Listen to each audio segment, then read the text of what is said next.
Në organizim të shoqatës malore sportive Besa nga Çollopeku, dje u realizua marshi promovues me moton Çollopeku 2025, ku morën pjesë mbi 350 bjeshkatar nga 22 shoqata anëtare të Unionit të Shoqatave Bjeshkatare dhe bjeshkatar nga Kosova e Lugina e Preshevës. Para nisjes së marshit në stadiumin e Besa Arena, u mbajt një ceremoni ku kishte edhe fjalime të rastit. Marshi u realizua përgjatë një shtegu në rrethinën e fshatit Çollopeku në rajonin e Malit të Thatë, në një gjatësi prej 12 kilometra dhe disnivel prej 500 metrave. Kryetari i shoqatës malore sportive Besa nga Çollopeku, Muharrem Osmani, tha se për Çollopekun kjo ditë do të mbahet mend shumë gjatë.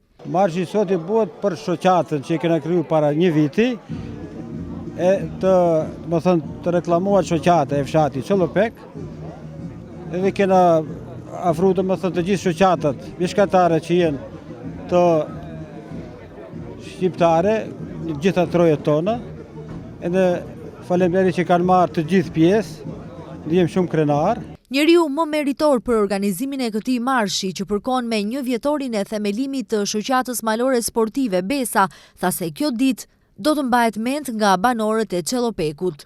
Sot Çollopeku jon ka një ngjarje ndodhi shumë të madhe. Sot organizojmë tubim të gjithë bjeshkatarëve nga trojet shqiptare. Si antare e Unionit të Shoqatave Shqiptare, ky event ka hyrë në kalendarin e Unionit të Shoqatave Bjeshkatare. Në cilësinë e organizatorit, Jusuf Bejtullai falenderoi të gjithë ata që e kanë përkrahur realizimin e këtij marshi promovues. Gjithë ky manifestim nuk do të mundesh të organizohet pa përkrahjen e bashkëtarëve të mi, si këtu në vend si në diasporë. Kryetari i Unionit të Shoqatave Bjeshkatare, Fari Rexhepi, tha se kjo ditë është historike për Çollopekun, por edhe për Unionin që ka një bashkëpunim të shkëlqyeshëm mes shoqatave.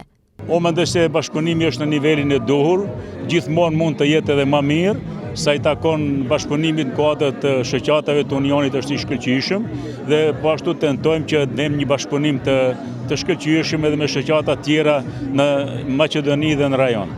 Pasi bjeshkatarët përfunduan ecjen malore në stadiumin e fshatit, u mbajt një program artistik, ndërsa për të gjithë pjesëmarrësit u shtrua një drekë tradicionale.